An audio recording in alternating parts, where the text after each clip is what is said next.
Welcome to the Gamers Inn. Come on in, pull up a chair next to the fire. It looks like you've had a long journey. I'm your host Jocelyn, and joining me as always is my co-host Ryan. Hello, Ryan. Hey, I can't believe it's Friday again. Well, it's not actually Friday, it's kind of Monday. Don't We say were that. we were late this week because of me. I apologize greatly, guys. I had a friend visiting from Ontario, and she was down from Friday morning until this morning. So, sorry, but you know, life happens. So here we are on Monday, which is actually good because it gives us good timing to, wrap up the whole Gamescom thing. We're not going to miss anything. If we'd done it on Friday, there would have, I'm sure, been tidbits that happened over the weekend we couldn't cover. So, in the end, good thing, I think. Well, I mean, I was just getting back from Germany yesterday, so Lies. not true. Lies. At the Gamers Inn, we cover everything live. Oh, See us if at PAX only. next week. Yeah, really. Oh, and then What? BlizzCon in the fall. Yeah, right. There's so many great gaming events that I don't think I'd ever want to go to E3, but I would love to go to PAX or BlizzCon. Agreed. I'm actually hoping to go to BlizzCon next year because that would be absolutely awesome. It's like, what is it, the 10th anniversary? Ooh, is that next year? Yeah, I think so. I think you Of might of get WoW, sorry, of WoW, guys. Oh WoW. yeah. Well, oh yeah. So I guess maybe at that point you'd probably get like a screening of the Warcraft film because they would have been done shooting at that point, or at least an early look. Yeah, there's going to be some really good stuff at BlizzCon next year, so that's what I am crossing my fingers for. So speaking of Blizzard, guess who's been playing Hearthstone? This Sales girl. geek. Oh. That Yeah. joke would have so been funny if it was the fact that he didn't get a code, but he did get a code. He did, and yeah, after a whole giving us a whole lot of crap on Twitter over having codes and talking about it too much because I thought I was being nice. I was like tweeting out some stuff, my thoughts, and I was posting some pictures and some videos on Instagram of like the cool stuff I was finding in game, and everyone is giving me shit saying like, "Oh, look at you, you've got the beta, la la la," and I'm just like, "Oh, guys, I'm sharing the love. Are we not sharing the love anymore? Okay." The internet's weird. They see something they can't have and they just attack it. And you know what?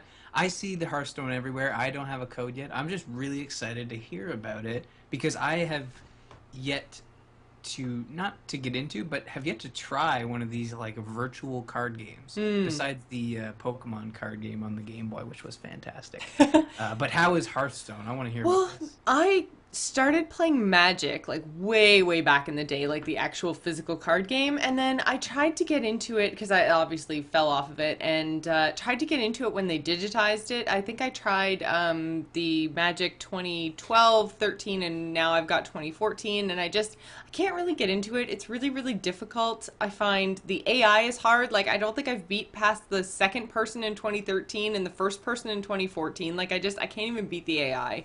It's Weird. very complicated, which Hearthstone, not. Hearthstone is like, well, okay, in Magic, you have different kinds of mana. So you have like forest, swamp, fire, water, I think earth. There's like 5 or 6 anyways. And then so a given card would cost you like 2 forest and a swamp, or 3 water, or 4 fire or something, right? And the more powerful the card, the higher the cost. Well, what they've done in Hearthstone is they've just made one kind of mana that's just mana. So you have cards that are cost you 1, 2, 3, all the way up to, I think the highest I've seen is 9, I think. And so the idea in Hearthstone is that every turn you gain another mana. So the games are only ever like 15 minutes maybe because like the cards are really powerful. Your heroes have 30 health points. So basically in any given turn, if I don't have a character with taunt, which is basically a tanking card, if I don't have a tank, then the other person can just attack my hero directly and doesn't have to attack any of my cards. So the games go by really fast. And it's really easy to get into, catch on to. You start getting rare cards very quickly because as you progress, like as you play more games, you get gold coins, and then completing every like daily quest gives you coins and stuff. And the quests will be something like win 3 games with the warlock, beat a person in a PvP match sort of thing. Because you can choose to play against players or AI. Oh, okay. So if you choose to play against players, that's one of the daily quest rewards. And then you use your gold coins to buy booster packs, and then you unlock more and more cards as you go. So I found, like, I mean, I was getting all kinds of stuff, you know, because you're guaranteed one rare or better card in every pack of 5 that you buy with your coins or real money. There, you can go either way. So I've only been using gold coins because they're going to wipe everything anyway. So Right. You don't have any interest in putting money into the beta, even though the gold sort of carries over? well, yes, it does. Basically, what happens is you have one set of 5 cards. So I think they're like epic booster packs or something like that. And you can either pay 100 gold coins or 2.99. Right. And I think daily quest rewards vary, but that's basically like completing 2 daily quests. And I don't think. I think once you've done your daily quests, like it's not like it gives you more. You get like 2 per day sort of thing. So you can't do. And I think you might get gold by winning matches too. There's 3 different kinds of play. There's practice mode, which is against the AI. There's play mode, which is against either a friend or a random opponent. And then there's arena, which is it's actually pretty cool. It's like you go in as the whatever class you want to play. So there's like warlock, hunter, mage, warrior, shaman, you know, whatever the 9 basic vanilla classes are in WoW. So no monks and no death knights. And then you get a random 3 cards thrown up in front of you, and you have to choose between those 3 cards of which one you want in your deck. And so you do that 30 times, and you build a randomized deck, and then that's what you play with instead of like having a predetermined deck. So it kind of gives you a preview of all the other cards that are available in the game that you may or may not have actually unlocked yet through the practice and the play. So I mean, there's and then you go up against another random person doing a random deck, and it's a PvP thing. So I mean, there's 3 different play modes. It's a really, really deep game, and it's like really quick to catch on to, but very, very difficult to actually master. Because I mean, like, I've been playing pretty much exclusively as the mage because that's what you start off as. Sure. And so I've got a pretty good idea now of what to do and how to play as a mage. But like, I've tried playing as other classes and I lose all the time, and pretty much the first like 2 or 3 times you go up against a class, they just rock you because it's like a totally different play style with each different class. Playing as a class, what does that mean? Like you Oh, pick a sorry, certain class. Like I mean it's the next logical step Yeah. in explaining the wonderful world of Hearthstone. Yeah. But, so a mage, does that mean you just get frostbolts and can polymorph once in a while, or like how does that work? That is actually my favorite card in the game is polymorph, because literally it's like you can have up to 2 of them in your deck, and it only costs 1, I think, mana, maybe 2 to cast. So you can use it pretty much at any point during the game. And it turns the person or like any minion of your choice into a 1/1 sheep, which means 1 attack and 1 health. So if they throw down a tank that's like, 10 health, which would take you like 3 or 4 turns to kill, you just throw down polymorph and it's like, boof, now you're 1/1 and dead. Nice. Which that's cool. on the receiving end is very frustrating, but it's saved my butt a couple times being a mage and having that ability. So there are, so far, I think about 12 cards, I think, that are class specific. So only mages can use those cards. So for example, polymorph. But then there's a whole ton of neutral cards, which means any class can use them. And so you have to build a deck based on like playing on your class's strengths, deciding what your playstyle is going to be. Like, do you want a whole bunch of heavy tanking cards? Because if you play a tank card, they can't attack you. They have to attack and kill the tank first. Do you want to be very, very aggressive? Do you want to have some healing power? Because every single deck that you have can only have 30 cards. So you have to pick and choose from all of the, I don't know how many cards there are off the top of my head, but a lot. I mean, probably better part of 100 cards maybe, and you can have like I said, 2 of some cards. So it's like, yes, there are 100 cards to choose from, say, but then you could realistically only pick 15 cards and just have 2 of each of those 15. So there's really a whole ton of combinations of what your deck could possibly look like. So even if you're going up against another mage, you could basically build like a frost mage deck and a fire mage deck, and you know there's all these different kind of powers and stuff and different play styles, and even within the same class, it's really, really interesting, but so frustrating when you play against somebody who's played more and like totally understands the game, and you're just like, yeah. So this is crazy because Blizzard is sort of like really proving themselves to be a super developer. I mean, they have Hearthstone. I mean, calling them a super developer shouldn't really be a surprise to anybody. You have Hearthstone, you have WoW, which is a current expansion and a new expansion supposedly. Then you have Diablo 3's new expansion. You have StarCraft 2's new expansion. Like, that's crazy. Like, they're literally doing what Nintendo is doing with their properties, in the sense that they are developing a new iteration for their properties constantly. You know, including developing, well, not like Nintendo. They're actually developing their new IPs, right? Titan being a new IP. That's just crazy. And the turnaround on this Hearthstone has been unlike Blizzard, you know, just, you know, very fast.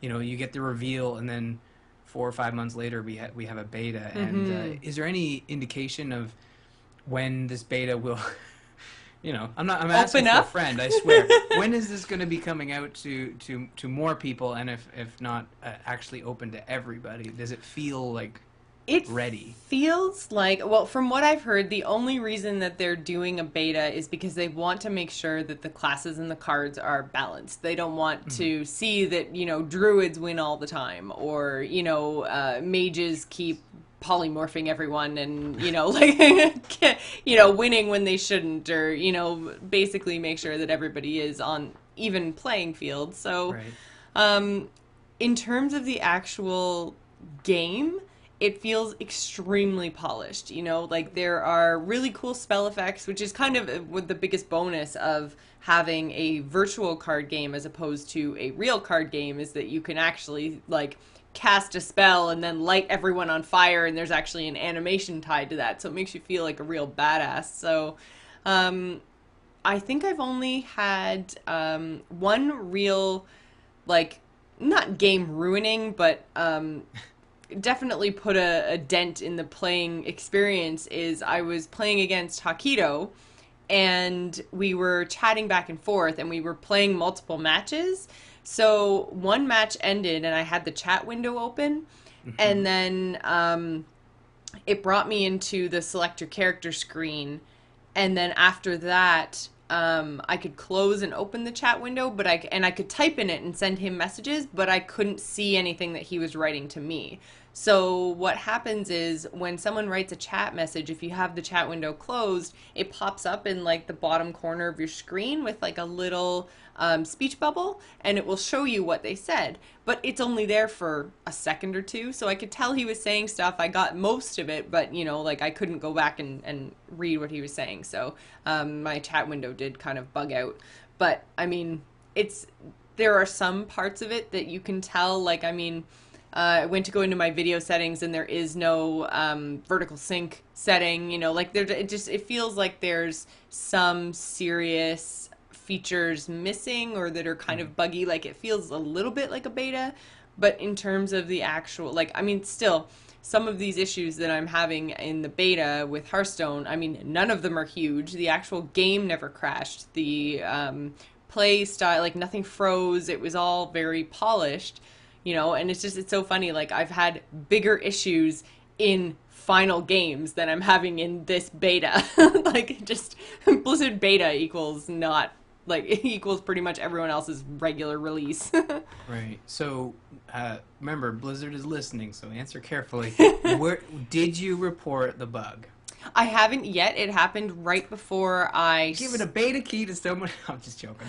You got to report that. I wrote it down in my phone. I made a note, and I was just like, I have to send this to Blizzard, but I stopped playing right before my friend got here. So, and then I was just like, I have to remember to do this. And then I literally thought of it right before we started the show, and I was like, I should totally report this. And I don't even know how to report it. I probably have to go to the forums or something, but if Sales Geek didn't have his code and was listening to this, he had already probably sent that to Blizzard and said, "Hey." And I do understand that I am part of a beta and that as a beta tester, I am doing exactly that, testing and sending bugs and stuff like that, and I get that. And it's not that I'm not going to send it to them, so it's only been a couple days. You're media, though. You don't have to report bugs. You're there to report to the masses and co-host how awesome Hearthstone is. It actually, I mean, I know I'm kind of turning into a Blizzard fangirl, but it's pretty fantastic. I mean, it's not quite us talking about WoW for 15 minutes, but I guess it'll have to do this week, right? It's, but yeah, I mean, it's going to be, as far as I can tell, free to play. And the one thing I really like about what they've done is that they are not spewing, like, spend your money on this, buy more of this, in your face all the time. It's literally, like, the only time that you see real money, like an option to use real money, is when you go into the shop and then it's like, here's a pack for 100 gold and here's a pack for $2.99, and you just click on the one that you want. So if you don't have 100 gold, you can click on the $2.99 one. Otherwise, it's just like, it's almost like it's not even there. So that is the way to do it. I mean, like, I'm more inclined to give, and I don't think I've ever given money to a free-to-play title, mainly because all the ones I play have some sort of dollar sign at the base level of the UI, where it's not like, it's like, oh, you want more coins? Click the plus button to add more coins, and then right beside it is a bunch of dollar signs. Yeah. And it's like, I would rather grind than, obviously you guys want me to give you money for this, so, but it's different when, if I go into the shop, that's where I should see the dollar signs. That's where I should see the buy option. The option, so I'm glad yeah. Blizzard is doing this right, because they've already announced, or that's been so long since I've been in WoW, but like weeks, but they already announced that they're doing an in-game store for WoW too, so this sounds great. So people shouldn't be upset that they're adding a store to WoW then, right? Right. Okay. And the thing is, like, I mean, and this kind of leads into what the other game that I played this week, which was Plants vs. Zombies 2, which I think is doing it wrong. Like, oh, yeah. I mean, I know that we talked about it last episode, but I've actually played it now. I've played all the way through the first world. And then I went back to try to get all the stars in the first world, because I was just like, okay, you know what? I'm going to try to get as many as I can at the lower level, because they're probably the easiest stars, and I'm not going to want to come back to the Egypt stuff once I jump into the pirate stuff. So I'm just going to try to get as many stars as I can, and then I'm going to move on. Like, I think I have like 33 stars or something now. So I've unlocked all the stars. I think I had about 12 keys dropped, so I think I opened one of the gates that gave me the carry extra plant food, so I can carry 4 instead of 3. But the thing that really ticked me off is I got to the first star on level 7. I think it was definitely level 7. I can't remember if it was the first star or the second star. And the objective is, do not use any sun for 90 seconds. Well, last time it was, like, the last time I saw that goal, it was don't use any sun for, I think, 60 seconds. And I just made it. Like, I planted my potato bomb right with, like, just enough time. Like, the zombie got there and started eating my potato bomb right before it exploded, like right before it armed and exploded. So I mean, like, it was really close to not being able to do it. So I was like, 90 seconds, like, how am I not going to spend any sun for 90 seconds? So I had the little iceberg lettuce thing, which will freeze the zombies, and I tried using that, but it only froze it for, whatever it is, 5 or 10 seconds maybe, and didn't buy me enough time and didn't recharge fast enough for me to actually use it that second time. So I was just kind of like, oh man, what am I supposed to... Oh, you know what I'm supposed to do? I'm supposed to spend coins and buy the power-ups and use the power-ups instead of using the sun. And I was just like, but then say, for the sake of argument, I spend 1,000 coins, which I was doing really well. I'd built up like 16,000 coins, I think, and I hadn't spent anything. I hadn't bought any power-ups, like nothing. And I should say, in-game currency is these gold coins. So And it showers you with coins. I mean, Yeah. you got to be really relying on those power ups to have to buy coins with Yeah. real money. So I did buy a power up just to see if that was the way to do it, and sure enough, that's the way to do it, is buy a power up, kill the zombie with the power up, and then, it gives you enough time before the second zombie comes and you can kill the second zombie with whatever. Well, okay, it sounds like you're approaching the goal backwards. Like what I did with those goals, because they do crop up and they just keep getting harder. Like it's 120 seconds in the pirate level. And what I do is I build up my base, and I find by the end of it, I have more than enough time without spending sun. What do you mean you build up your base? Well, I build up like all my defenses, right? And then the last 90 but seconds how? of the match. Oh, I Yeah. see. But there's a timer at the beginning. But it just fails and resets. It just keeps resetting. Those goals you don't have to do right at the beginning. I thought you had to do it right at the beginning because it was saying, like, counting down from 90 seconds. Yeah, I thought that too, and then... Because, yeah, I've definitely I don't done know. most levels without planting anything in the last minute or so of the match, like, easily. That's the way I always did those, and I mean... Because I thought remember- that at first.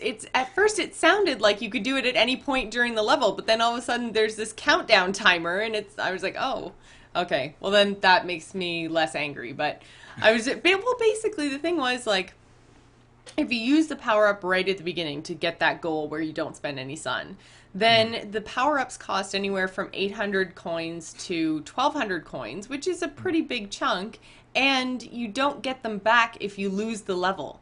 So if you are bad at Plants vs. Zombies, and if you lose the level, because they're always tied to other goals, like you can't lose any lawnmowers, which are your fail-safe, like, oh my god, the zombies are going to eat my brains. There's one at each row, and if the zombies get to the lawnmower, then the lawnmower shoots down the row, kills all the zombies in the row, and is basically like a reset button for the row. You have to replant, but, whatever.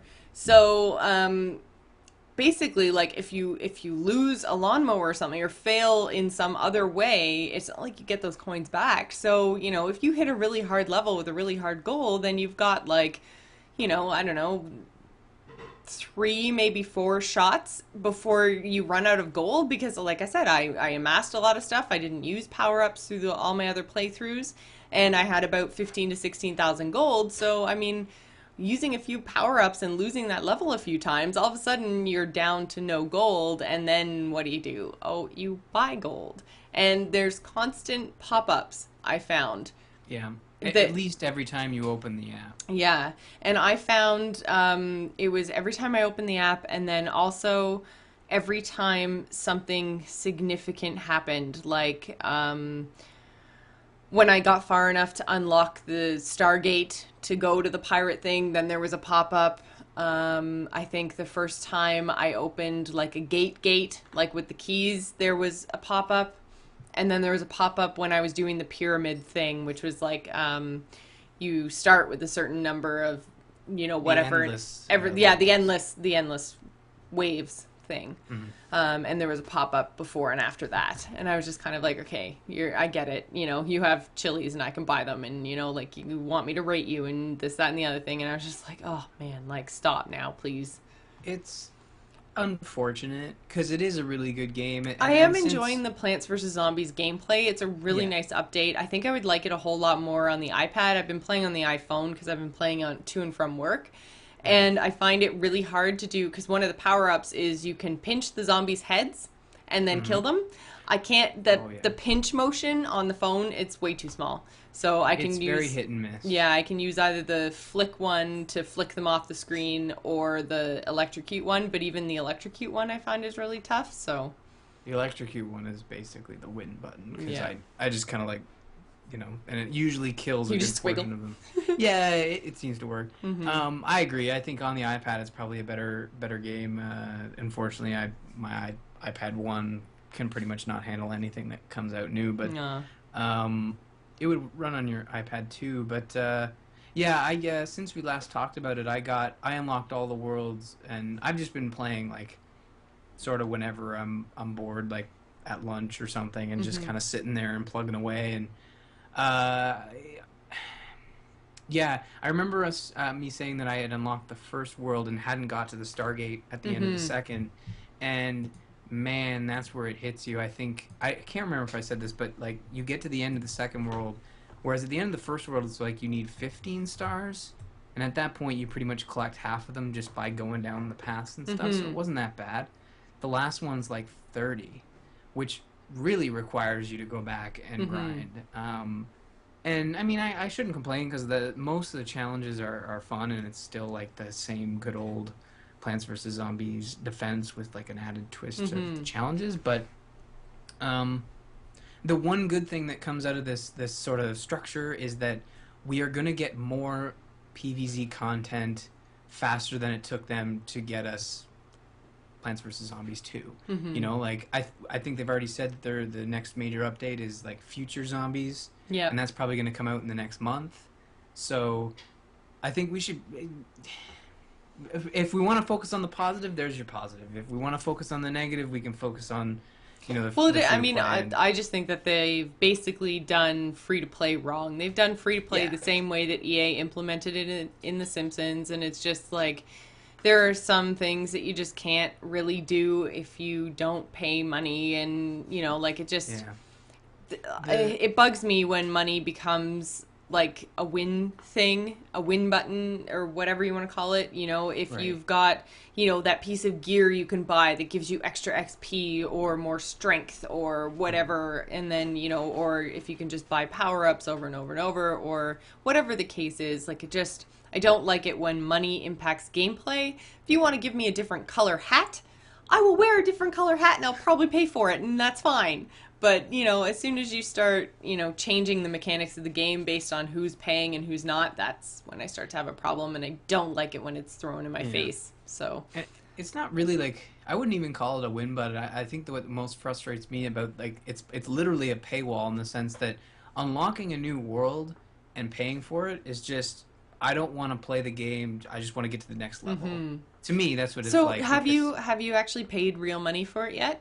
no, no, no. I No, mean, you used your stars and unlocked I stuff? have no interest in I enjoy the gameplay so much that I don't mind spending an extra hour kind hmm of going around. But the thing that frustrates me is there are literally paywalls in the sense that the keys randomly drop. hmm Um, and in order to unlock those gates, it's like $1.99 a pop, and I'm Yeah. like, well, I'm not gonna just like I was fortunate enough to get all the keys that I needed in Egypt. I am not anywhere close to getting all the keys I need for the Pirate and Wild West, and I'm not gonna pay for it. I think I'll probably revisit those levels enough that the keys will eventually drop. And there is hmm a lottery system.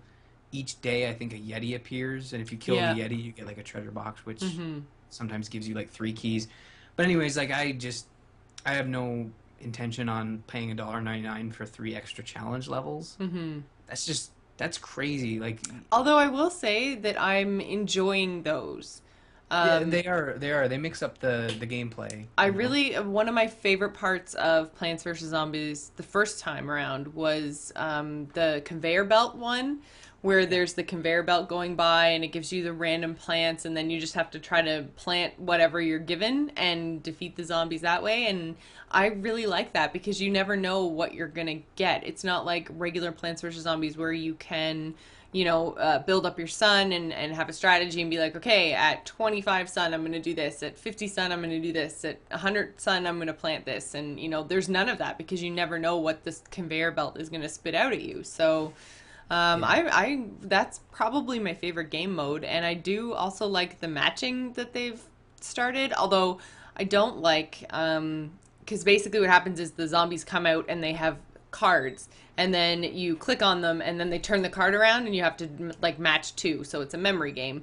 But they don't ever give you enough, like, you could still have two zombies left over at the end where, one's a sun and one's a bucket, and you're just like, well, sun doesn't match bucket, and no matter how hard I try, that's never going to match. So, and then you have to wait for the next wave to respawn. Meanwhile, the sun and the bucket are getting closer and closer to your house, and you're just like, well, but I know what those are. I remember. Memory. Yeah. I will say this about the extra like challenge levels. They all seem very different. Like hmm they aren't the same. So if you were to pay Like, you know what, I don't feel like waiting around for keys. I'm gonna unlock this. They're all very different in the sense Mm-hmm. that when you throw $1.99 at it, you're throwing $1.99 away to get something that's different from the other Yeah. $1.99 spent. But I think for me, if I do end up continuing with this game and feel, yeah, okay, I think I should throw some money at it just to kind of, I say I paid for it. And I think if I were to do that, I'd probably pay for one of the upgrades. Mm. Not because I feel like I'd be using it no matter what, and it comes in handy. Uh, Even though you unlock most of them just by unlocking paths, but you can actually get like an extra power seed slot, Mm-hmm. which would be nice because it's sometimes I find myself like, I better use this so I can actually collect another one kind of thing. Yeah. So, and that helps on the endless levels, but Mm-hmm. um, I haven't got to that point yet. I don't know when that point's going to come across, but I just really hope that they keep the updates coming Yeah. because I think that's what'll encourage people to pay, really. Mm-hmm. Very true. But overall, I think Plants vs. Zombies, it's fun. It's definitely something that you should pick up if you have an iDevice of some kind. Like Hmm. we said, iPad over iPhone, definitely. And it's free. So, there's no barrier to entry, which in the end is good, right? So, Yeah. uh, I mean, you don't even need an Origin account, and for the Simpsons game, you did. that's true. That's true. They seem to be phasing that out finally, kind of ish. Yeah.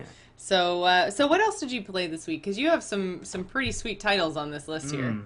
Yeah, I picked up Gone Home. This is and I'm not going to spoil it. So if I know a lot of people who've been I've heard a following lot Gone about it, Home. probably more than I should. That's the issue is that if I will say to people, and I'm not going to spoil anything. I'm going to describe it as if I was listening to a podcast and hadn't played it yet because I didn't want to hear anything. I'm not going to spoil anything, so you can keep listening. But this game has been making its rounds. It's one of those indie games like Dear Escher where people are like, "You have to play this." Like, oh my god, guys! And I I'm not a big fan of that. It feels like I saw a lot of tweets coming out from journalists saying like this game is, Genre changing and yeah. yeah. It feels a little heavy-handed, but I feel like I'm able to wade through that and kind of say okay, either they're not being over powering with this. This actually is a genuine awesome experience, and I don't like it being compared to Gone Escher, Dear Escher, because Dear Escher was very linear, very Hmm. straightforward. It felt like a walking movie. You just Yeah. kind of walked, stopped, listened to the journal. It was very beautiful. It was. Um, I liked watching you play that game. I thought it was yeah, really interesting. I mean, I didn't actually play it myself. I've since purchased it, but I haven't actually played it. But I mean, just the experience, it was like watching a movie and it was this big mystery and you weren't quite sure what was going to happen and it was fun. It was a yeah. different gaming experience. And I mean, if you haven't experienced Dear Escher, I'm sure you could get your hands on it very cheap at this point. Mhm. When it launched, it was 10, which was kind of like, people said like, well, it's about an hour and a half, and it's about the experience you'd get from watching a movie, but it also costs about the same it would to go out and watch a movie. And Mhm. just like with movies, when you go to the theaters, it's $10, $15, and then if you want to wait, for a Steam sale, you can rent it for $2.50 if you want to do that. With Gone Home, it's a similar sort of argument. It's $20, which is hefty for an indie That title. is I steep, mean, yeah. I, I'll admit when I first heard it, indie titles we've sort of been, and not just indie, but just downloadable titles in general. We've sort of been hard coded, sort of treated like okay, downloadable, $15 and under. If it's anything more than that, we start to question it, Mhm. which is stupid when you think. It's not stupid. It's kind of weird when you think about it. Like a game should just be a game, and then when you look at the cost, like is it worth that to you? And I'm not judging. I think if people don't think this is worth $20, then I can tell you right now. And even the developer said like it's gonna go on the Steam sale at some point. Well, Just if yeah. you want to wait, wait. But I think it's worth the $20, especially being an indie title. I mean, these guys deserve every cent that you'll pay them because they've really created something that's unique. It's not a shooter. It's not a sci-fi adventure. You are playing a 20-something-year-old girl who comes home after a year abroad to an empty house, to an empty new house that you've never been in. So you are there with the character in this empty house that you've never been in. Your family moved there while you're away, and you actually arrive out of the blue, like they didn't know you were coming home early or something. But this isn't a spoiler. This is all just set up. Yeah, yeah. So you come home and the house is empty, and really what you're doing is you're given a map, and you're told to explore. Go around the house, figure out what's happened, find out where your family is, because it is empty. And really what happens, what unfolds is a story about your family. You get to learn so many things about this girl's family and what you've missed. Because this game is set in 95. And when you think of the 90s, you didn't have Skype, you didn't have email, you didn't have texting. At best, you had phone calls, and even then, like, I'm sure calling Europe would have been very expensive. And when you're traveling abroad, who wants to call home to your parents every once in a while and say, hey, I'm at the Eiffel Tower, it's great, okay, bye. So you're going in blind. Your parents, you don't know what's going on with your family. So the way it progresses is you're just walking around this house, and you'll come across locked doors, so you turn around, and you're encouraged to fiddle through things, like open every door. Everything's interactable. You find interactable. Notes. Interactable. It's a new term. I coined that. It's right from the game. You're finding these pages, and I'm going to stop soon because we're going to start getting into spoiler territory. But you find these pages, and they unlock journal entries that are narrated by your younger sister. And that's sort of the driving force behind the game is as you explore, you unlock more of these journals. And it's basically your sister kind of writing down things that have happened in your absence. And you explore some very interesting life I've thingies. heard that it is very controversial, that there are some things that happen in the game that some people are upset about, and I don't want to say what, because again, I feel like all of these articles are like, gone home has blah blah blah blah blah blah, and I'm like, oh man, like just reading your headline totally just spoiled plot points for me. Yeah. Gaming journalism, grr. I wouldn't. To me, in the year 2013, I wouldn't consider any of this controversial. I just kind of, if it seems controversial to someone, it kind of seems like that's just... They're going in looking for something? Yeah, like, to me, it's kind of like, this makes sense. I'm sure this totally happened. And a lot of people wrote reaction pieces where they were like, this spoke to me in a very weird and real way, and it, made emotions come out of I had the emotions. But I think it's worth it. It's about a 2.5 to 3 hour experience, depending on how much time you want to give it. I would suggest, to get your money's worth, just to kind of take your time, explore every little nook and cranny, because everything is interactable, and you just want to take your time, because I found at points I was sort of rushing through it, and I was like, no, I need to slow down because I'm going to miss stuff. And I did end up missing a few things, but I ended up going back. But yeah. It sounds like something that I would enjoy. I mean, I find that a lot of things that I've been playing have been kind of falling short story-wise lately. I mean, dude misses his taco, so we go back to Egypt. Like, yeah, if you're gonna compare stories. But I mean, one of my biggest complaints about WoW in the last year and a half has been the lack of lore and story that I have grasped and been exposed to, especially with all the permanent changes like in Kata and whatever else, I mean, story is such a big... I haven't had a good story, I feel like, since I played BioShock, and that was, what was that, March? So, yeah. I have a real story itch right now that I want to know what's, like, I want to be told a good story. So, I think I might see if I can pick this up on a Steam sale. I mean, obviously it'll be on the winter sale, but maybe sometime before then.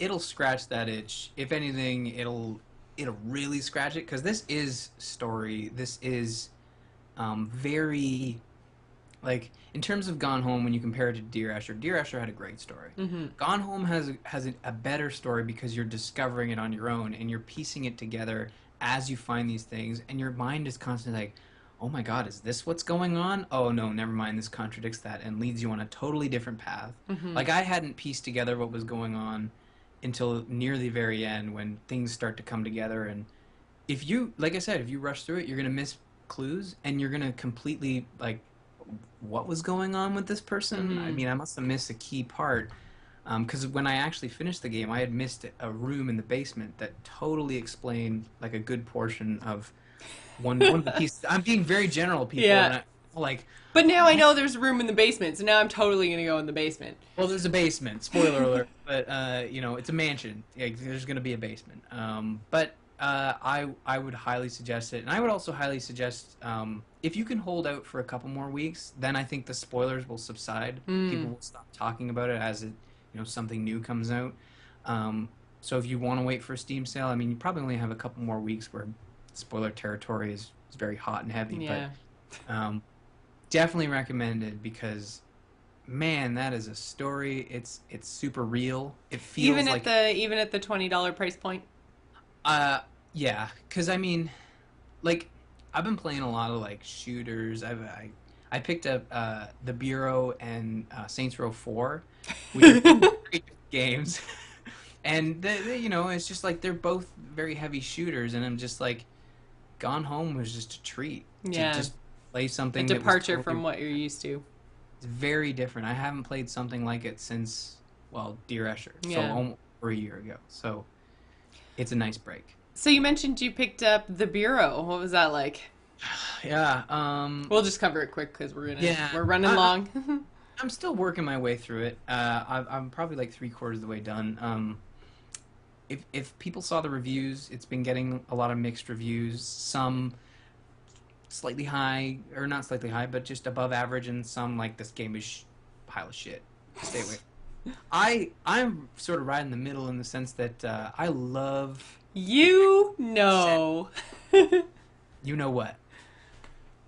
I mean, you always ride the middle about everything, always. Well, I just enjoy what I play. Like I try not to play. If I look at something, it's like I'm probably not going to enjoy that. I'll probably stay away from it. But this was a close one. This was a pretty undecided title because the reviews went out midnight of release, and that's usually a telling sign that it's not too hot. Mm. It's been in development for 6+ years, and it shows. It's very. We'll start with the bad points. It's very rough. The lip syncing's off. Oh, really? The sound effects After don't play. 6 years? Yeah, well, I mean, there's a great Polygon story that details the development and how it's been shown and scrapped almost 3 times. So it's not like they've had 6 years to work on this. Mm. They maybe only had like 2, but the lip syncing, you get used to it. But it just kind of feels a little rough. Like animations are kind of stiff, but the thing that really does, I love aliens. I love sci-fi. I love the 50s setting. It's very Mad Men meets X-Files, Mm. and which is super I cool. like both those things. Yeah, and it's a title you'll want to wait for it to go on sale, but I'm kind of enjoying it. It's like a Mass Effect, kind of like a Mass Effect in the sense that you have your main dude and a squad of 2, many different powers for your guys. Those are a hell of a lot of fun to like pause the action and issue commands. It's much more tactical than Mass Effect. Mm. In the sense that Mass Effect, you'd kind of just let the AI do what they want. But in the Bureau, you kind of have to direct your AI or your AI squad because the AI is awful. Multiple times, I found my guys would be just kind of like not staying behind cover and constantly dying because they're like running up towards the enemy. So you kind of have to babysit them a little bit. That's one of the rough parts, but just the combat is just really fun. It's fun, and I'm just really enjoying it, just mainly because of the setting and the XCOM goodness. But those people who really enjoyed the old XCOM games probably are going to go into this hating it by default because it isn't the classic strategy title. It is a third-person shooter. There is permadeath, but it's kind of like just in there. Usually when my squad mates die, my whole team is going down, so it just restarts the checkpoint and move right along. But it's interesting. I would probably suggest people wait for the sale unless when I said Mad Men meets Mass Effect sci-fi 50s, and you're okay with playing a little bit of a rough game, then maybe go for it. But yeah, Steam sale that thing. So how much is that, a full priced $60 title, or? It's $49.99. So yeah. I mean, at that point, you kind of have to weigh your options. I mean, Saints Row 4 and Splinter Cell that came out last week. Those are both probably better titles if looking for one game. Or just get Gone Home. Yeah, true. Well, I think that pretty much wraps up what we're playing. So Ryan and I just want to say that we really appreciate the continued support of our show, along with the support of our sponsor, Doghouse Systems. You can use the code TheGamersIn to double your RAM when you purchase your new gaming rig. Head on over to doghousesystems.com and get your order on. Which brings us to quickfire news. XCOM proper is getting a huge expansion. XCOM Enemy Unknown was my favorite strategy game of 2012, and in a few months, Fire Emblem Awakening will get its competition for strategy game of 2013. XCOM Enemy Within will launch at $29.99 on PC as an expansion and $39.99 as a standalone console title. New content includes 2 new brands of soldiers, mechs, and genetic mutations, new maps, enemies, items, and much more. Prepare for more information to trickle out leading up to launch on November 12th. There will be no trading for Hearthstone. In an interview at Gamescom last week, Hearthstone executive producer Hamilton Chu revealed that Blizzard has no intention to create an in-game auction house for Hearthstone or allow players to trade cards, although it is a trading card game. But anyways, although Chu admitted that an auction house would bring some really interesting mechanics and complexities to a trading card game, in the end, Blizzard decided that the ability to trade cards instead of playing more in order to unlock content would detract from the original vision they had for the game. Although you can buy booster packs with real money, the content of the packs, and therefore the content of your deck, is a random act of chance. The Reaper of Souls is revealed. Death appears to be coming for Diablo and Tyrael. I should have looked that up. Once again, we had that issue last week. We did. Once again calls to the Nephilim for assistance. During Gamescom, Blizzard announced that Reaper of Souls would be the first D3 expansion. It will feature the new Crusader class, an increased level cap to 70, a new act, and new reigning enemy, I'll just stick with Death, that's not Math Guy. You can check out the awesome CG intro and first look at the Crusader in action. Free-to-play Little Big Planet Hub has been announced. Last week, Sony announced that they are bringing Little Big Planet's Create mode to the PS3 as a free-to-play standalone title. Available to anyone with a PS3 and an internet connection, the downloadable title will be available to players to collaborate on challenges and build levels. Little Big Planet Hub will launch later this year. 2 MMOs stick with the submodel. Last week, 2 of the highest profile MMOs coming out over the next year announced their business plans. WildStar will cost players $14.99 a month with the option to earn credit for game time in-game, similar to how EVE works. Elder Scrolls Online also made their plans quite clear, boldly stating their game would carry a $14.99 a month subscription. Both games will come with 30 days of free play time at the initial purchase. Seems every MMO to come out will at least start with a monthly cost these days. Will you be subbing for crazy rodents or the opportunity to Fostora your friend off a cliff? Fusroda! Jesus! I looked it up too. I just read it wrong. Damn it. Borderlands 2 is coming to the Vita. The game will be ported over to the PlayStation Vita by Iron Galaxy Studios and will be coming out in 2014, which is the quickest quick news story ever. Which brings us down to our topic of the week, which of course is Gamescom. So Ryan, why don't you take her away? Okay, so we mentioned above there's a couple Gamescom stories, but we're going to be talking about the 2 biggest companies at Gamescom. We got PlayStation, Sony, and Microsoft. Let's start with the good news. Let's start with Sony. So, I mean, it's all good news. I think Microsoft's still handling themselves, not really. But anyways, Sony release date we finally got a release date. A lot of people were saying, hey, it wouldn't be cool if PlayStation 4 came out in October. Well, that's too bad because it's coming out November 15th. In the U.S. Not too bad. Just, isn't that right around the American Thanksgiving? It's basically what people assume they do. I mean, you know what? Personally, I'd rather give them as much time as they need because I don't want another Wii U fiasco where we're, getting broken games, we're getting less games, we're Yeah. getting a 2 gig patch at start. I think Sony has been really smart with this next gen lead up, and they've made very few mistakes. If I If hate to any, sound like yeah, but I'm trying to think of any mistakes they've made, and maybe the only mistake they've made, and it's kind of a funny mistake, is that they keep making fun of Microsoft. Like keep doing these like cheap pokes at them. They did yeah. another one at Gamescom, which at E3 it was great because Microsoft actually was being very arrogant about their sort Hmm. of policies. But at least at Gamescom they were turning the bend, making some changes, and they still like they said like, oh, but we've been consistent with our policy as opposed to that Flip other flopping. company that Yeah. isn't Nintendo. It's Microsoft. It's weird, and I think that'd probably be their only mistake. But yeah, the 15th in the U.S. And launching in November or holiday season in 32 countries, as opposed to what we announced last week, which was 13 for Xbox One. Yeah, that's a big discrepancy. And I mean, one of the things that Xbox has done now is that they're saying that I mean, their European pre-orders must have been like zero because now they're offering a 2014 title, which is FIFA. They're offering that free with European pre-orders. Yeah. And so, I mean, like their numbers must just be awful. And I can't imagine like going from what did they end up dropping? 9 countries or 20 Uh, something country? I can't remember the number it of was countries, but 21 it to was a 13. lot. It was less than half of the original countries that they thought they'd be launching in is what they're actually going to be launching in. So I mean, just Microsoft has had setback after setback. I don't know what's going on with them over there, but I mean, they clearly if you're offering a title with a pre-order, you're hurting.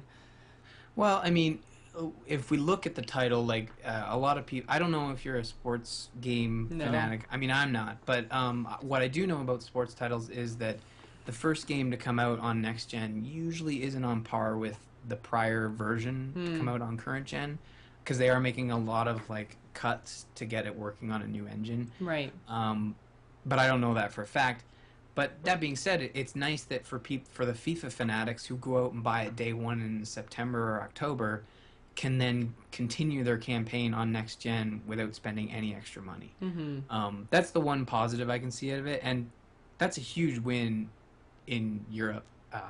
Not really that big a deal here in the States, but and it's not happening in the States. It's as far as I know, it's only in Europe. It's a But European exclusive, yeah, which yeah, they haven't given any. Although, I mean, we should say for those of you who aren't aware, Gamescom is in Germany. It's a right. European con. It's the biggest video game conference in the world, but it's over in Europe. It's not over here. So it is possible that we might get some kind of announcement at some North American press conference.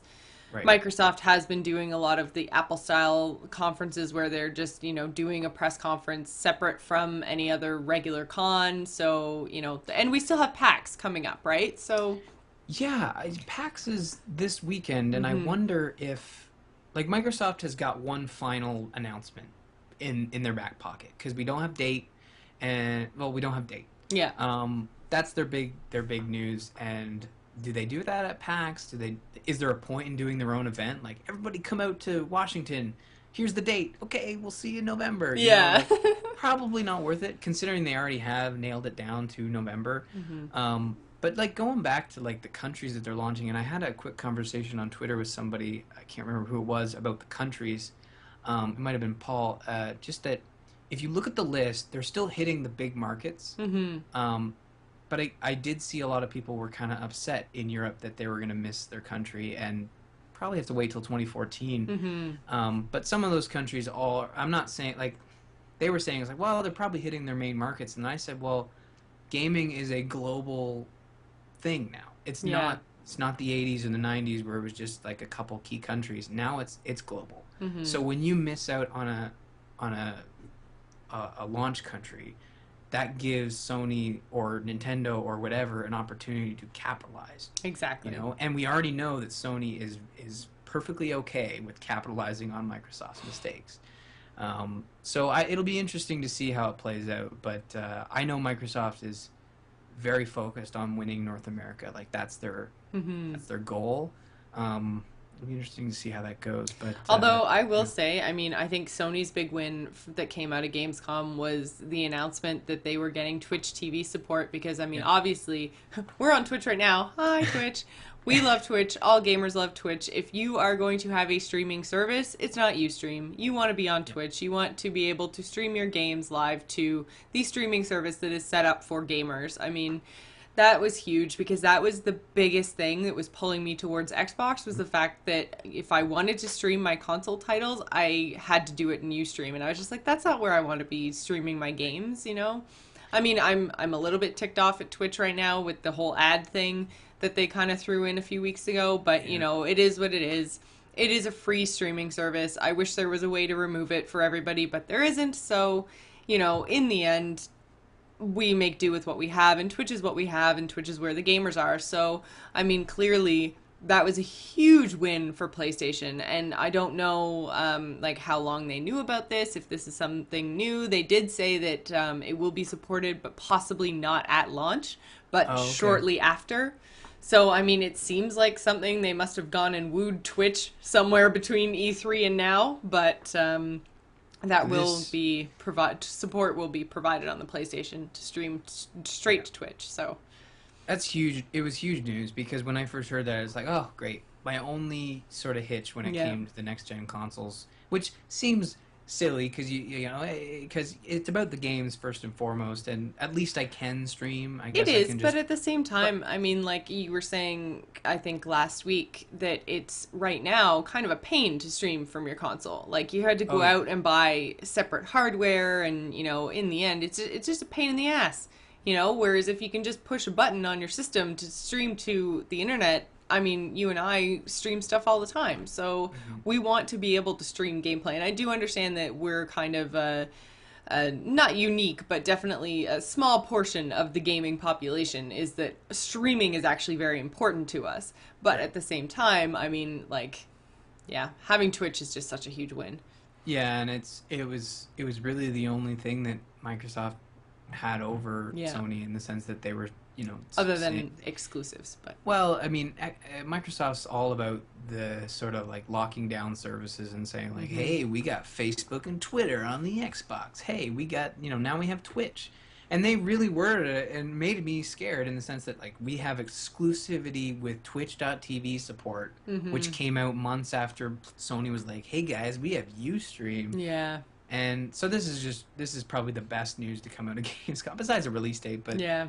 um but it's really Even then, good. I would And say this is bigger than a release date because everyone knew that the release was coming yeah. in November sometime. So, I mean, what difference does it make if it's November 15th or November 22nd? In the end, the big news is Twitch. Well, it was a surprise. I Yeah. really didn't expect to hear this for at least another year. Yeah, I knew it absolutely. would come eventually, but this is no. You hate to speculate, but I had like to think it happened because Microsoft's just been so iffy on Yeah. their pissing gamers off, and it's nice that Microsoft's coming around, but it's been hmm a weird couple months. Yeah, it has been. And we got a couple of really cool game announcements out of Hmm. Gamescom, one for PlayStation, one for Xbox. So, everybody's gone to the Rapture. Hmm. What is this, Ryan?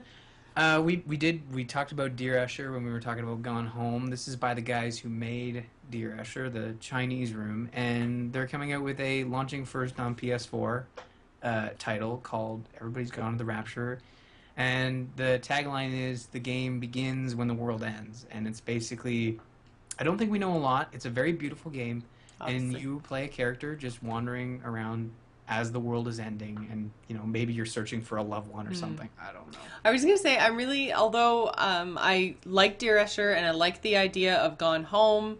I do like mystery and stuff like that in my video games, especially if it's telling a good story. But I mean, like now we've had Dear Escher, we've had or Esther or whatever, we've had Gone Home, we've had Mm. Journey. Now this Everybody's Gone to the Rapture. All of them big, mostly empty worlds where you're just kind of wandering around and there's, not that nothing is happening, but they all seem to have this a similar feel, a story in a beautiful setting where you wander around and discover things and it's a couple of hours of gameplay and then you're done. And, like, I just, okay, we can move on now. Well, no, we should not be complaining about this. Like, I'm not complaining. I'm merely well, I pointing should. out that ever since Dear Esther, whatever came out, Mhm. about a year ago, we've had like four titles that are, pretty much the same in concept.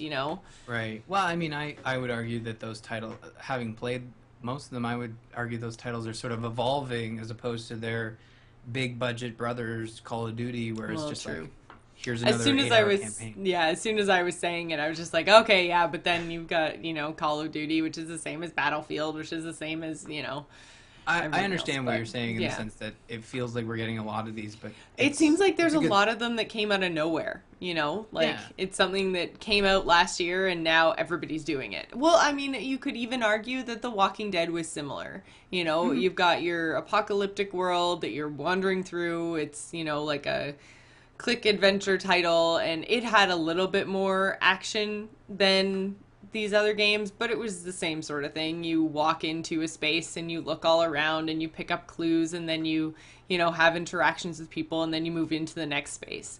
And there may or may not be a quick time smash Yeah. the zombie event. Well, I mean, a lot of people would argue that these games were around like back in the early '90s with like the classic adventure Oh titles, yeah, yeah, yeah. and this is just sort of like a revisiting of the genre. And we really don't know a lot about this title, just that it looks great and the premise is interesting. Hmm. And we know that the Chinese Room can craft a really neat story. And mystery does seem to be one of the key elements of these types of games. Like, I mean, Gone Home is just very steeped in mystery. You have no idea what's going on. You're piecing it all together. And I would love a game that's set in the apocalypse where you have no idea what's going on and Hmm. you're not solving what happened to the world, but you're getting ideas as to what possibly could have happened to Yeah. the world. And I would love that to be like a subplot to the whatever's actually happening, whether you're searching for a loved one or trying to find a Hmm. safe room. Or I would hope it's more focused around the emotion side of the apocalypse. Like, I'm not going to see anybody. I'm going to, the world is ending. I Yeah. need to find that person. I don't know what it's about, but I'm looking forward to it, Hmm. just on the premise that it looks really, really cool. Yeah. So Um, I think we should probably wrap up with mhm. Fable Legends, which was the big announcement out of Microsoft. Right. So it looks cool. I didn't actually watch the video, so I haven't seen the Mhm. gameplay or anything like that. But the premise is you have, it's a 5-player game Mhm. where 4 of your players are playing different roles. So there is a warrior, a magician, I can't remember what the other 2 are. Thief and uh, Like like a rogue. typical knight type character. Well, not knight, Mhm. maybe pirate, I guess, or like your typical Fable hero character, right? Yeah. Yeah, same sort of thing. So, or no, wait, wasn't there someone with a crossbow? Yeah, there's the crossbow dude, the knight, the mage, and then The like one with the huge shield. stabby guy. Oh, Oh, the knight. Yeah. Anyway, the four whatever. characters. There's Yeah. 4 characters. They all have different roles. One is crowd control. One is, tanky stuff. One is, heals and all that kind of stuff. Anyways, those are kind of your 4 main character roles, and you all move through the world, completing quests and killing mobs and doing everything that you normally do in a Fable game, in an RPG, all that kind of stuff, with the one exception that there is a 5th player, and the 5th player is the role of the traditional dungeon master in a Dungeon and Dragons role-playing Hmm. tabletop game, where they decide what quests are available and when the mobs spawn and when the bosses spawn and where. And they can manipulate the world around you and drop a gate or open a gate, or all of these kind of things, and you build up some kind of points or currency. It's not like they just have unlimited monsters to throw at you, because then that would be obviously a one-sided game. So the whole idea is you can choose to play one of these 5 roles, and then you go and you play online against your friends or random people, whatever. But one of the biggest things that they're building in this game is a matchmaking system. That's what has apparently taken them so long to create, is to try to balance this matchmaking system. Hmm. So I don't know, Ryan. What do you think about this? Man, it's just this feels like, and I mean, I haven't played it. I've seen the trailer. It's got the Fable goodness, but this feels like, you're waiting for Nintendo to release the next great Legend of Zelda, and you're waiting and waiting and waiting. It's been years, and then they announcing the new Legend of Zelda, Wind Waker HD. It's like it's cool, but it's not the Zelda I'm It, waiting for. yeah. And again, like this is a little different because this is a brand new game, but Fable Legends feels like I It wanted Fable feels like 4. they I want Fable started. 4. Well, that's the thing is that we've kind of been waiting for either Fable 4 or a Fable MMO. And this kind of Mm, feels like, well, we tried the MMO thing. It didn't really work. The genre is kind of not failing, but definitely crowded right now. Everyone is mm. making MMOs. So we're just kind of going to tweak it and take it in a slightly different, but still the same direction, and we're gonna make somebody in charge of the bad guys as well as the good guys just questing in a Right. static world. So they've kind of taken the randomness of Diablo, where Mm. the world was different every time. They're kind of taking that and applying it to MMOs and throwing in the PvP aspect. It's trying a lot of things. If it works, I'm so excited, but I am definitely in the same camp as you. Is I want Fable 4 so badly. I loved Yeah. Fable 3. And I Loved mean, it. I don't even want I don't really want a Fable MMO. I would really just prefer, like, I mean, you're talking to the guy who looks forward to every single Nintendo title. Like, I just want, I found self a title, but I just want what I want. And unfortunately, Fable Legends, I did remember saying like a Fable game would make me want to buy an Xbox One, and I looked at this and it's like, Yeah. sure, yeah, I guess when I have an Xbox One, I'll pick this up, but it doesn't make me want to buy an Xbox One. No. And I mean, Um, you can play single player mhm. against, like, with AI, and basically when you're single player, you can switch between each of the roles. I don't think you can switch. I think you're kind of one or the other. Either you play the dungeon master and try to stop the AI, or you play as the AI heroes and you can swap between the four heroes. But I don't think you can swap in and out of the dungeon master role because that'd be dumb. Then you could just, win really fast. Because you could just Yeah. be, oh, I'm a really bad dungeon master against really awesome heroes. I find the worst part about this news is that they've publicly stated that they have no plans for Fable 4. Yeah, it's not even that it's far off. It's not even that it's, Yeah. in development or in talks, or it's literally no plans for Fable 4. And it's just like, oh, knife to the heart, man. Yeah. Well, no, it's like knife to the heart and a twist because it already wasn't Fable 4, and now they're telling you that they're not working on Fable 4. And Mm, I mean, I understand developers, they don't want to say like, oh, don't worry, in 4 years we are actually doing pre-production right now. hmm. But I mean, when you look at Nintendo, they're the first to say, like, when asked, it's like, okay, this is Wind Waker HD, but when are we getting Legend of Zelda, a Yeah. new Legend of Zelda? And they'll say like, we are working on it. It's Hmm. coming. I mean, It's you know coming when us. it comes, yeah, but It's at coming when least it comes, and you know that it's there. and I understand Microsoft is using some of their studios to leverage technology. So with this one, they leveraged Connect with Fable Journey, and that was a failure. And then they leveraged second screen experiences with Fable Legends, and we'll see how that goes. But it's the same. It's the same predicament Rare is in. Microsoft's using them to work on Connect titles, and sure, it's successful, but hell, if I would just love another Banjo Kazooie game, and am I getting that? No, I'm Hmm. not. Like, it's just you're talking to a Nintendo fanboy who wants like his properties to come out every once in a Yeah. while so he can play them, and Microsoft is only doing that with Halo, Hmm. which seems like a missed opportunity, Yeah. especially at launch. Agreed. Although, I mean, we'll have to see. They were saying that they had, I can't remember the numbers now, but there were a lot of exclusive titles coming out on the Xbox One. So, Yeah, yeah, we'll see what original IP they come out with. You never know.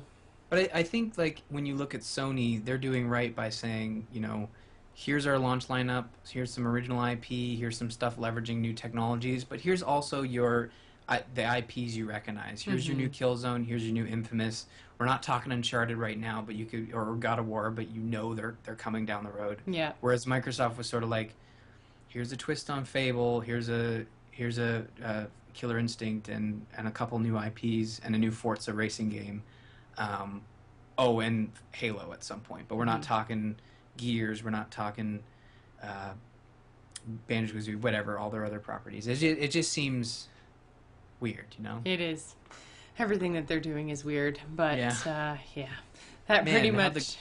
The Gamers Inn really changed over the last year. Like, we were really pro Xbox for a long time. Yeah. Yeah. Man, Well, and I hope they turn it around, but I just... Oh, yeah, of course. I haven't been seeing anything that's really making me jump in their direction. But we'll see. You never know. We're still not in November yet, so who knows? Cross your fingers. But I think that pretty much wraps up the show. Anything else you want to cover before we wrap her? No, that was a meaty show. Yeah, that was a lot of stuff to cover, and we didn't even talk about subscriptions and MMOs, so I think we should get bonus points for not talking about a whole lot of WoW. So, yeah, bonus points, people. Maybe next week we'll talk about subscriptions and free-to-play and all that. Well, I do plan to release an article this week about subscriptions and the value of play. So if you guys really, really want to hear my opinions on subscriptions in MMOs, then... later on this week, you should be able to head over to doghousenetwork.com and check that out. And if you haven't already, my article is up there, the 3-parter about leveling to 90. So you guys should definitely go check that out, which is totally not what I wanted to plug right here. What I wanted to plug right here was Slashloot, because I totally forgot to plug them at the top of the topic. So yeah, you can head on over to slashloot.com, and there are t-shirts from all of your favorite podcasts, including StarCast, which is also on A Move, and The Gamers Inn. Yay! Oh, I have something to add to that. Oh, do ya? There's a new podcast that just got added to Slashloot. Zombies Ate My Podcast has a t-shirt featuring the wonderful artwork of Joel Duggan. Yay! So search for that as well. Yes, you guys should definitely go check out Slashloot. I don't know if there's any promotions going on right now, but there's stuff happening all the time, so just head on over and check them out. So you can visit us on the web at gamersinpodcast.com, or you can email us at info@gamersinpodcast.com. You can find us on AMove TV along with other fabulous shows, including StarCast, Campaign Roundtable, Biggest Fan, and This Week in Blizz. You can follow us on Twitter. You can find me, Jocelyn, at GISGamer. Ryan is at R. Murphy, and don't forget to follow the show at The Gamers Inn. You can also find us on Facebook and Google+.